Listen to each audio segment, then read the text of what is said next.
Ichthus has been, around for what I guess you have to consider 4 or 5 generations of young people, people who come from 6th grade and go through college, and you add those up, and there's several of them that have passed through in its history.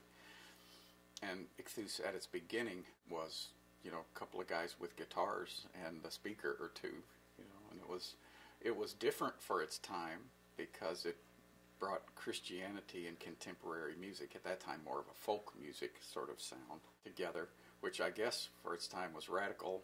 I was there. It was very interesting, but it wasn't exciting.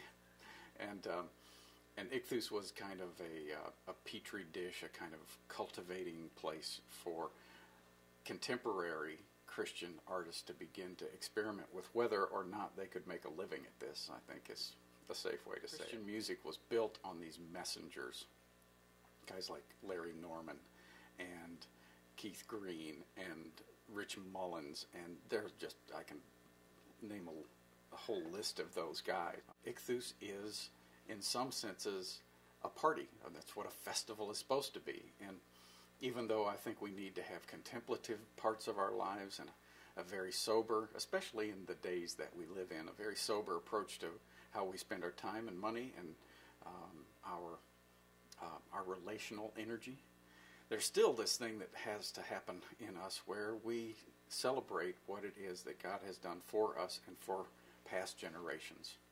It's not just simply about us today. Ichthus then becomes a place where we can get some across-the-board, age-wise, gender-wise, race-wise, even belief-wise, involving people in something more than just the consumer, the music industry, all the things that pop culture is.